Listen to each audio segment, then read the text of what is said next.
So I'm going to talk to you about some football betting and trading, and more specifically about Euro 2024. Why? Because England are favourites to win Euro 2024. Not only that, they were favourites at the start of the tournament, and after an incredibly tepid and unimpressive group stages, their price shortened even further to make them clear favourites for the tournament. So what is going on here? Are the odds correct? Is there something weird happening here? Well, the good thing is there is actually an explanation. It will teach you a lot about any football tournament, not just Euro 2024. And it will give you an idea as to whether these odds represent value or not, and why England are clear favourites. If you're interested in learning more about what I do and why, then visit our website, but also visit the Academy, where you can get much more structured content. Nip on over to our forum where you can talk to like-minded people, but also don't forget to download a free trial of the cutting-edge software that will completely transform your betting and trading. So a quick warning for you here. I am going to use some maths, but I'm going to keep it as simple as possible and relate it to something else for the purposes of this video. It's not particularly complicated, but it will give you insight as to how odds are created, and more particularly at this tournament, why we're seeing what we are seeing. And it's important to do this because if you're betting on football, then you need to know what the odds should be, because that will allow you to place a value bet. And if you create or understand where that value is or isn't, that will allow you to profit in the long term. From a trading perspective, what you're trying to do is you're trying to anticipate where the odds are likely to go. So understanding what the odds will be given certain scenarios will allow you to back at one price and lay it off at a lower price in anticipation that the odds will move in that direction. So while I don't like to throw in a little bit of maths and so on, it's important that this is where we start so that you can fully understand exactly what we're seeing at Euro 2024. So this is where we're going to do a little maths. So I hope you've brushed up on your calculus. In fact, no, of course we're not going to do that. It's not that complicated at all. We're going to use a coin toss to actually work out a couple of little things, but give you an explanation as to what happens. Now, when you have two independent events in probability terms, what you do is you multiply them together. What have I just said there? Well, if we do a coin toss, when we toss that first coin, foregoing complexities, it's either going to end up heads or tails. There's a 1 in 2 chance of that occurring. But when we toss a coin again, the chance of getting 2 heads in a row would be basically 2 multiplied by 2, which is 4. So as a consequence, we know that there's a 1 in 2 chance of getting 1 head, and there's a 1 in 4 chance of getting 2 heads in a row. And if we toss that coin again, we know that that will be a 1 in 8 chance, because it'd be 2 multiplied by 2 multiplied by 2. It's a 1 in 2 chance. So 2 to the power of 3, or 2 by 2 by 2, is going to end up at 8. And as a consequence, we know that there's a 1 in 8 chance of basically getting 3 heads in a row. And that sequence just sort of multiplies upwards from there. So if we toss it again, it's a 1 in 16, then it's a 1 in 32, and a 1 in 64, 128, 256, 512, 1024, 2048, 4096. Anyway, the sequence goes on in that manner for a long period of time. And obviously, the chance of getting more heads in a row as you toss more coins gets more and more remote.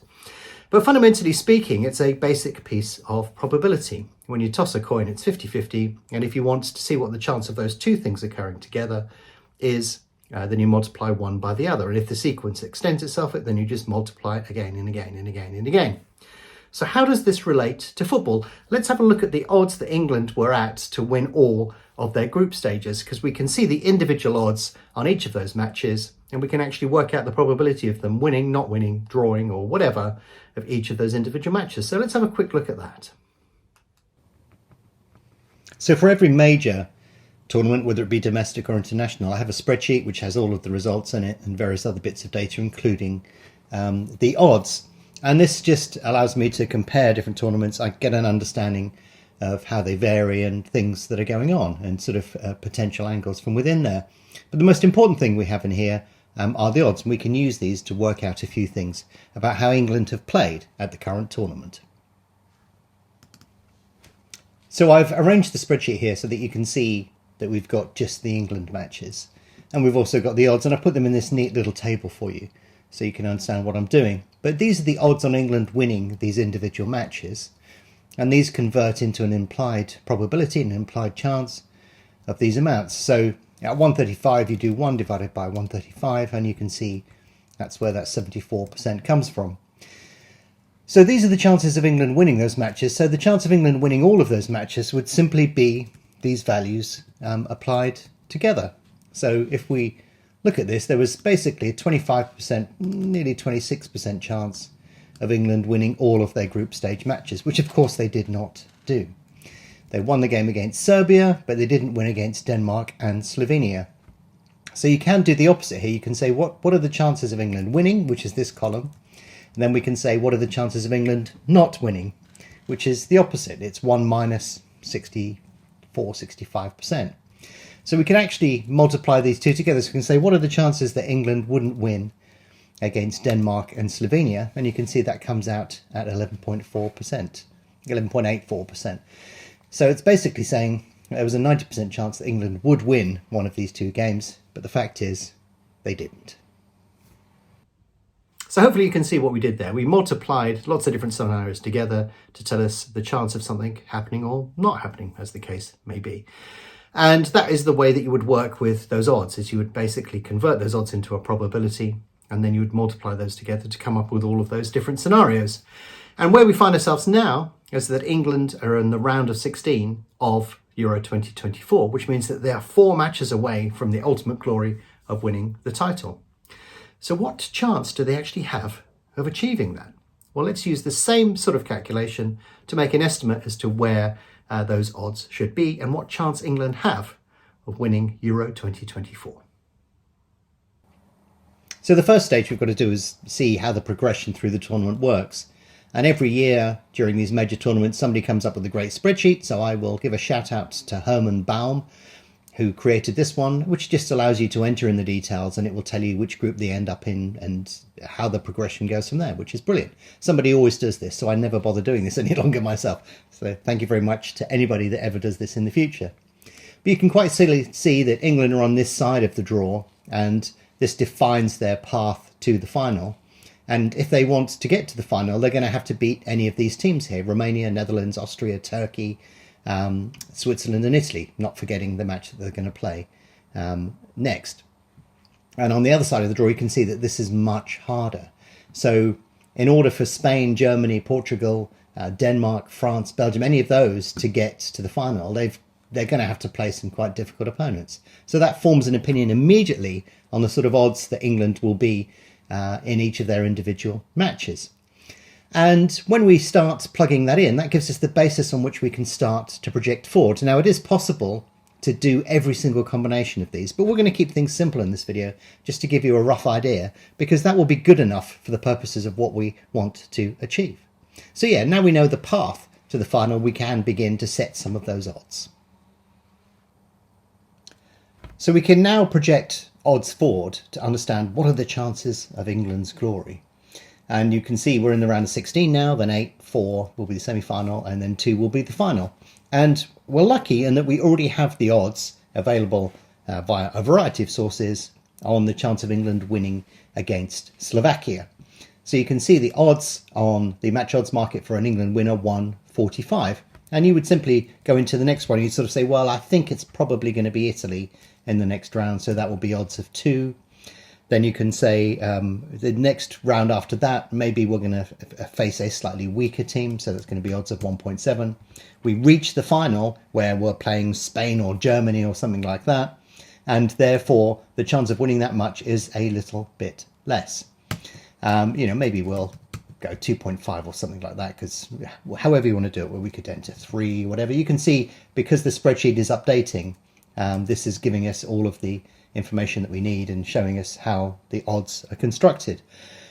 And that's doing that by a simple method. So if we multiply all of these chances, it's taking the odds, it's converting them into a chance, and then we're saying that multiplied by that, multiplied by that, multiplied by that equals that, which is what you can see over here. And then I've just converted it back to odds.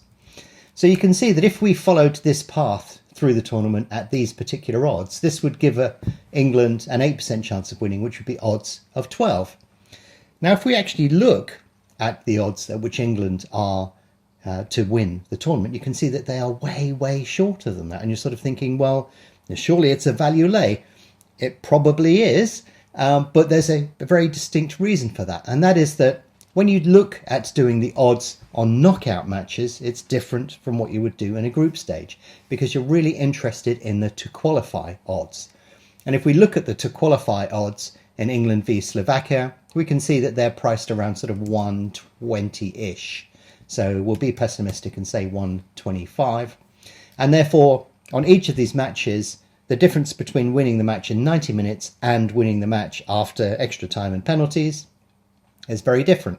So each one of these, you wouldn't put the match odds down, you would put something in a little bit smaller. And as a consequence, that would bring those odds right down to much more reasonable levels. But you can still see that it's projecting sort of odds that are higher than are available. So the way to look at this is you'd sort of say, well, have I got any of these prices wrong? Maybe England will be odds on to win the match in the final. Or maybe the chance of another team coming through is a bit better than that, and so on. But can you see, this is how you can form an opinion on how those odds have been constructed and whether you think that they're value or not. But if we're looking at the current odds within the market, these would be the sort of to qualify odds that I would expect to see all the way through to the final. And then, of course, we've got the final, which would have win odds, which would be different from the 90-minute odds as well.